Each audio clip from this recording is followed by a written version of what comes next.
Okay. Hi guys, I forgot most of your names. Daniel, Michael, who else? Ari.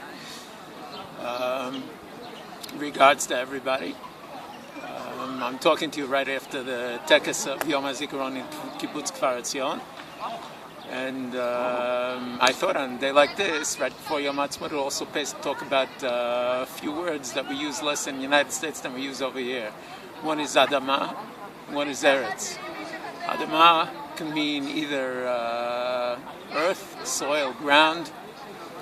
When we talk about earth over here, so you really deal with the earth.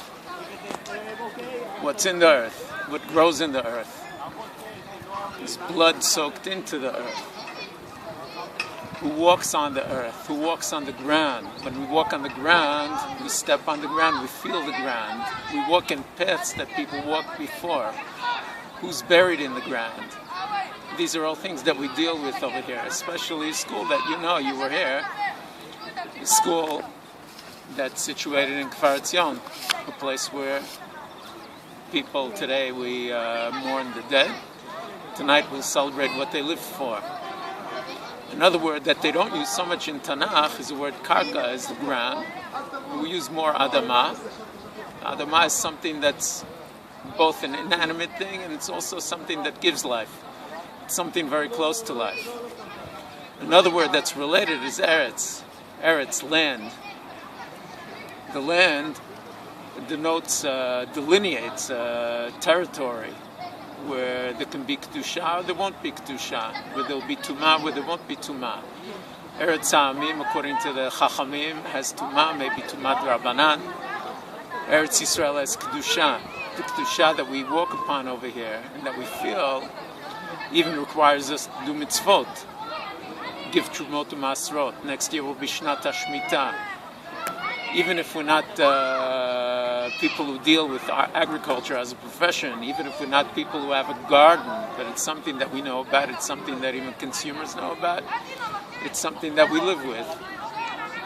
Just trying to bring back a few terms that maybe will mean something. Remind you that when I used to walk the streets of New York, I loved it and I had a good time, but it wasn't meaningful like walking the paths in Eretz Yisrael. Walking around the kibbutz and knowing what land and what soil, what earth I walk on. Today, Yom HaZikaron is paired with Yom HaAtzmאות. And it would be interesting to note that the way we talk about in the tefillot, what Yom HaAtzmאות stands for, the Yeshua, is something that we use similar terms for.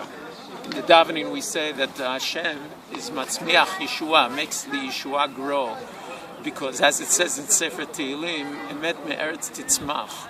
Truth comes out from the ground that we experience the pain on, and the ground that we experience the happiness that comes from Mesirut Nefesh, from the people who lived and fought for Eretz Yisrael. I hope you'll be back and live all these words and the language that we speak with in Eretz Yisrael together with me. Yom HaAtzmaut Sameach.